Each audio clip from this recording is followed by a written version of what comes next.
Albert Einstein once said, everybody's a genius. But if you judge a fish by its ability to climb a tree, it will live its whole life believing that it is stupid. Ladies and gentlemen of the jury, today on trial we have modern day schooling. Glad you could come. Not only does he make fish climb trees, but also makes them climb down and do a 10-mile run. Tell me, school, are you proud of the things you've done? Turning millions of people into robots, do you find that fun? Do you realize how many kids relate to that fish? Swimming upstream in class, never finding their gifts, thinking they are stupid, believing they are useless? Well, the time has come, no more excuses. I call school to the stand and accuse him of killing creativity, individuality, and being intellectually abusive. He's an ancient institution that has outlived his usage. So, Your Honor, this concludes my opening statement, and if I may present the evidence of my case, I will prove it. Proceed. Exhibit A. Here's a modern day phone. Recognize it? Here's a phone from 150 years ago. Big difference, right? Stay with me. Here's a car from today, and here's a car from 150 years ago. Big difference, right? Well, get this. Here's a classroom of today, and here's a class we used 150 years ago. Now, ain't that a shame? In literally more than a century, nothing has changed. Yet you claim to prepare students for the future? But with evidence like that, I must ask, do you prepare students for the future or the past?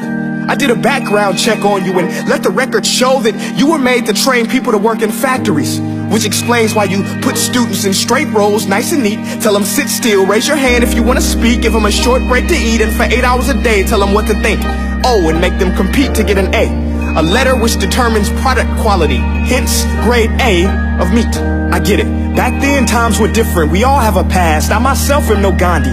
But today, we don't need to make robot zombies. The world has progressed. And now we need people who think creatively, innovatively, critically, independently, with the ability to connect. See, every scientist will tell you that no two brains are the same.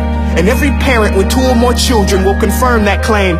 So please explain why you treat students like cookie cutter frames or snapback hats, giving them this one-size-fits-all crap. Watch your language. Sorry, Your Honor, but if a doctor prescribed the exact same medicine to all of his patients, the results will be tragic. So many people will get sick, yet when it comes to school, this is exactly what happens. This educational malpractice, where one teacher stands in front of 20 kids, each one having different strengths, different needs, different gifts, different dreams, and you teach the same thing the same way? That's horrific. Ladies and gentlemen, the defendant should not be acquitted. This may be one of the worst criminal offenses ever to be committed. And let's mention the way you treat your employees. Objection. Overruled. I want to hear this. It's a shame. I mean, teachers have the most important job on the planet, yet they're underpaid? No wonder so many students are short-changed. Let's be honest, teachers should earn just as much as doctors, because a doctor can do heart surgery and save the life of a kid, but a great teacher can reach the heart of that kid and allow him to truly live. See, teachers are heroes that often get blamed, but they're not the problem. They work in a system without many options or rights. Curriculums are created by policymakers, most of which have never taught a day in their life. Just obsessed with standardized tests. They think bubbling in a multiple choice question will determine success. That's outlandish. In fact, these tests are too cruel to be used and should be abandoned, but don't take my word for it. Take Frederick J. Kelly, the man who invented standardized testing, who said, and I quote, "These tests are too cruel to be used and should be abandoned." Ladies and gentlemen of the jury, if we continue down this road, the results will be lethal. I don't have much faith in school, but I do have faith in people. And if we can customize healthcare, cars, and Facebook pages, then it is our duty to do the same for education, to upgrade it, change it, do away with school spirit, because that's useless. Unless we're working to bring the spirit out of each and every student, that should be our task.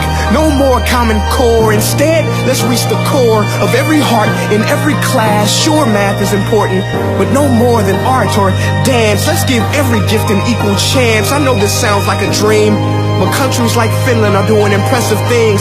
They have shorter school days. Teachers make a decent wage. Homework is non-existent, and they focus on collaboration instead of competition. But here's the kicker, boys and girls.